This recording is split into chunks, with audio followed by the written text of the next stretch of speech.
آپ صلی اللہ علیہ وسلم کی کتنی اولادیں تھیں، اور حضور صلی اللہ علیہ وسلم کے بیٹے ہوں یا بیٹیاں، پھر ان سے آگے جو یہ خاندان چلا، اس کے حوالے سے کچھ آپ؟ مولا علی قاری رحمۃ اللہ تعالی علیہ نے اس حوالے سے ایک رسالہ مستقلاً پورا لکھا ہے، اور اس میں علماء کے مختلف اقوال لکھے ہیں۔ اسی طرح حافظ عبدالغنی بن عبدالواحد المقدسی رحمۃ اللہ تعالی علیہ، انہوں نے مختصر سیرت النبی صلی اللہ علیہ وسلم میں بھی اس حوالے سے تفصیل سے گفتگو کی ہے۔ بعض علماء نے بہت ساری اولاد کا تذکرہ کیا ہے، لیکن جو صحیح تر قول ہے، درست قول ہے، وہ یہ ہے کہ نبی پاک صلی اللہ علیہ وسلم کی 4 بیٹیاں تھیں اور 3 بیٹے تھے۔ 4 بیٹیاں، اور 3 بیٹے تھے، اور 3 بیٹے یعنی حضرت سیدنا قاسم رضی اللہ تعالی عنہ، جو سب سے پہلے ان کی ولادت ہوئی تھی، اور یہ بھی بچپن میں ہی، چھوٹی عمر میں ہی انتقال فرما گئے تھے۔ یہ مکہ مکرمہ پیدا مکہ مکرمہ کے اندر پیدا ہوئے، وہیں ان کا وصال ہوا۔ اور دوسرے حضرت سیدنا عبداللہ، ان کو طیب و طاہر بھی کہتے تھے۔ بعض نے یہ کیا کہ حضرت عبداللہ کو الگ بنایا اور طیب و طاہر ان کو الگ لیا، لیکن حقیقت یہ ہے کہ یہ سیدنا عبداللہ رضی اللہ تعالی عنہ تھے، انہی کو طیب و طاہر کہا جاتا تھا۔ ان کا بھی مکہ مکرمہ کے اندر ہی وصال ہو گیا تھا۔ یہ حضرت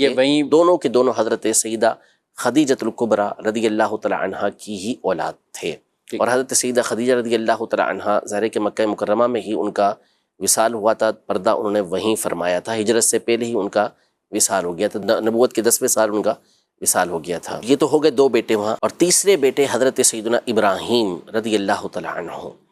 یہ حضرت سیدہ ماریہ قبطیہ رضی اللہ تعالی عنہ کی اولاد تھے۔ نبی پاک صلی اللہ علیہ وسلم کے لیے مقوقس جو تھے مصر کے بادشاہ، انہوں نے یہ بھیجی تھی حضرت ماریہ قبطیہ رضی اللہ تعالی عنہ، اور ان کی بہن کو بھیجا تھا، تو نبی پاک صلی اللہ علیہ وسلم نے ان کو اپنے پاس قبول فرمایا تھا، اور انہی سے حضرت سیدنا ابراہیم رضی اللہ تعالی عنہ کی ولادت ہوئی تھی۔ یہ آپ صلی اللہ علیہ وسلم کی یعنی ویسے تو جس کو اس زمانے کے اندر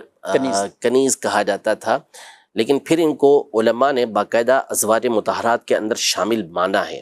باقاعدہ اس پر کلام ہے علماء کا، تفصیل ہے اس کے اندر کہ ان کو اس کے اندر شامل کیا گیا ہے۔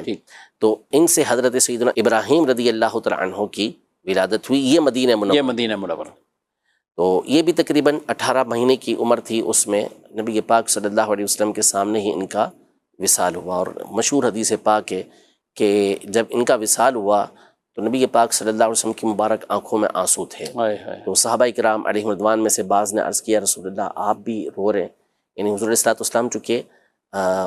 منع فرماتے تھے، لیکن وہ اس زمانے کا جو طریقہ کار تھا اس سے منع فرماتے تھے، تو چیخ کے رویا جاتا تھا اور واویلا کیا جاتا تھا، بے صبری والا انداز تھا، تو اس سے جو پہلے اسلام سے پہلے کا طریقہ کار تھا اس سے نبی پاک صلی اللہ علیہ وسلم منع فرما دیا تھا۔ تو روتے ہوئے دیکھا تو عرض کی کہ یا رسول اللہ آپ بھی روتے ہیں؟ تو حضور صلی اللہ علیہ وسلم نے فرمایا کہ ہمارا دل غمگین ہے، آنکھوں سے آنسو بہتے ہیں، لیکن ہم کہتے وہی ہیں جس سے ہمارا رب راضی ہو۔ اور یہی آپ اپنے بیٹے کو کہہ رہے تھے کہ ابراہیم تمہاری فرقت میں ہمارا دل غمگین ہے، لیکن ہم اللہ تبارک و تعالیٰ سے راضی ہیں۔ تو حضرت ابراہیم رضی اللہ تعالی عنہ یہ وہ ہستی تھے کہ نبی پاک صلی اللہ تعالی علیہ وآلہ وسلم کی دوسری اہلیہ سے ہوئے، یعنی حضرت سیدہ ماریہ قبطیہ رضی اللہ تعالی عنہ سے ہوئے۔ باقی ان سے پہلے جتنی بھی اولادیں ہیں وہ سیدہ خدیجہ رضی اللہ تعالی عنہ سے ہوئی ہیں۔ یہ تو 3 بیٹے تھے، اور تینوں کے تینوں یہ سامنے ہی نبی پاک صلی اللہ علیہ وسلم کے وصال فرما گئے۔ ان کی عمر مبارک جو مکہ مکرمہ میں، وہ سارے تقریباً چھوٹی عمر کے اندر، یعنی بعضوں نے حضرت قاسم رضی اللہ تعالی عنہ کے لیے لکھا، خود مولا علی قاری رحمۃ اللہ تعالی علیہ نے اپنے اس رسالے کے اندر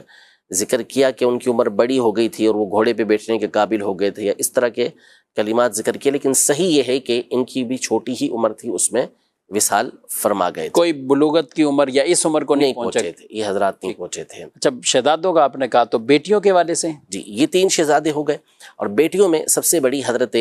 سیدتنا زینب رضی اللہ تعالی عنہا تھیں۔ نبی پاک صلی اللہ تعالی علیہ وآلہ وسلم ان سے بڑی محبت فرماتے تھے، اور 2 اولاد تھیں ان کی، ایک حضرت علی نام تھا ان کا رضی اللہ تعالی عنہ، یہ چھوٹے تھے اور نبی پاک صلی اللہ علیہ وسلم ان سے بڑی محبت فرماتے تھے۔ جس وقت مکہ مکرمہ میں نبی پاک صلی اللہ علیہ وسلم داخل ہو رہے تھے تو اونٹنی پر جو آگے نبی پاک صلی اللہ علیہ وسلم کے ساتھ بیٹھے ہوئے تھے وہ یہی حضرت زینب رضی اللہ تعالی عنہا کے بیٹے تھے۔ یہ ایک بیٹے تھے، ان کا بھی بچپن میں ہی انتقال ہو گیا تھا، اور دوسری ان کی بیٹی تھی حضرت سیدتنا امامہ رضی اللہ تعالی عنہا،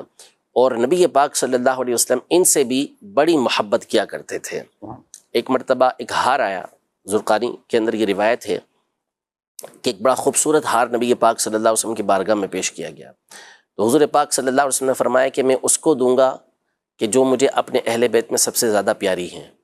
اللہ، تو اب سب کا ذہن یہ کہ یہ حضرت عائشہ رضی اللہ تعالیٰ عنہا کو ملے گا، لیکن یہ قریب میں کھیل رہی تھیں، تو نبی پاک صلی اللہ علیہ وسلم نے ان کو بلایا اور ان کو یہ ہار دے دیا، حضرت امامہ رضی اللہ عنہا۔ اور بخاری شریف کی مشہور حدیث پاک ہے کہ نبی پاک صلی اللہ تعالیٰ علیہ وآلہ وسلم ایک مرتبہ ان کو باہر لے کر آئے، اور یہ ان کو کندھوں پہ سوار کیا ہوا تھا نبی پاک صلی اللہ علیہ وسلم نے، اور یہ آپ کی خصوصیات میں سے ہے نماز کے حوالے سے کہ آپ نے نماز پڑھائی اور یہ کندھے پر پاک صلی اللہ اٹھایا ہوا تھا۔ جب نبی پاک صلی اللہ تعالیٰ علیہ وسلم سجدے میں جاتے تو ان کو ایک طرف رکھ دیتے، پھر اٹھتے تو دوبارہ ان کو کندھوں پہ لے کرتے تھے، تو بڑی محبت فرماتے تھے نبی پاک صلی اللہ تعالیٰ علیہ وسلم ان سے۔ اور حضرت سیدہ فاطمہ زہرا رضی اللہ تعالیٰ عنہا کے وصال کے بعد حضرت علی رضی اللہ تعالیٰ عنہ نے بی بی فاطمہ رضی اللہ تعالیٰ عنہا کی وصیت پر انہی سے نکاح کیا تھا، سیدہ امامہ رضی اللہ تعالیٰ عنہا سے۔ اور دوسرے نمبر پر حضرت سیدتنا رقیہ رضی اللہ تعالیٰ عنہا تھی، نبی پاک صلی اللہ علیہ وسلم کی شہزادی،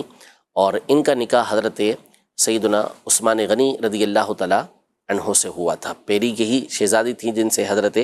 عثمان غنی رضی اللہ تعالیٰ عنہ کا نکاح ہوا، اور ان کے یہاں بھی ایک بیٹے کی ولادت ہوئی تھی جس کا نام عبداللہ تھا رضی اللہ تعالیٰ عنہ۔ تو حبشہ میں جو ہجرت ہوئی تھی وہاں پر یہ لوگ گئے تھے،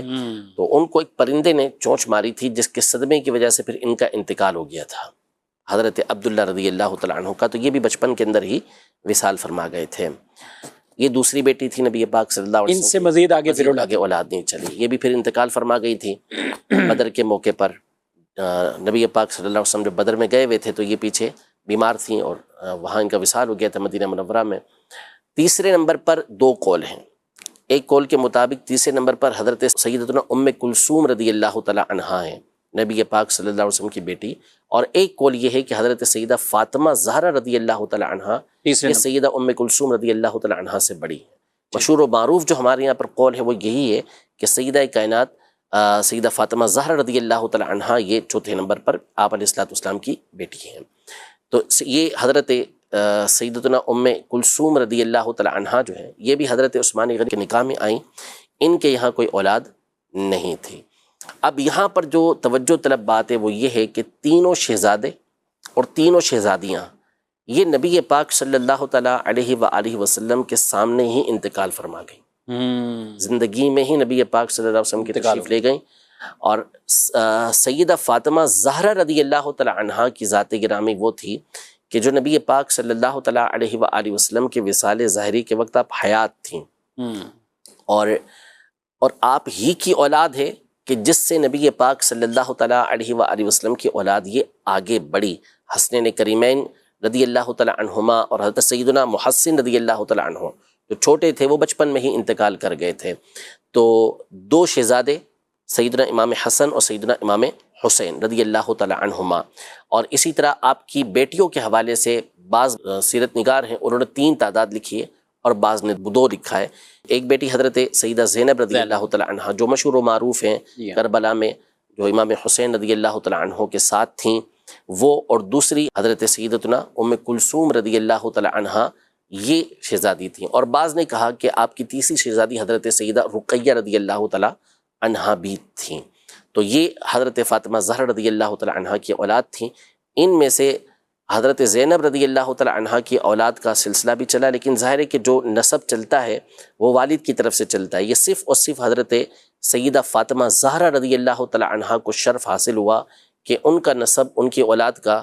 جو نسب ہے وہ نبی پاک صلی اللہ علیہ وسلم کی طرف منسوب ہوا، اور آپ کے بیٹوں میں صرف چونکہ حضرت امام حسن اور امام حسین رضی اللہ تعالیٰ عنہما تھے تو ان کی اولاد پھر یہ نبی پاک صلی اللہ تعالیٰ علیہ وسلم کی اولاد کہلائی۔ حضرت زینب رضی اللہ تعالیٰ عنہا کا نکاح جو ہوا تو ظاہر ہے کہ ان کی جو اولاد ہوئی وہ پھر اپنے والد ہی کی طرف منسوب ہوئی۔ سبحان اللہ۔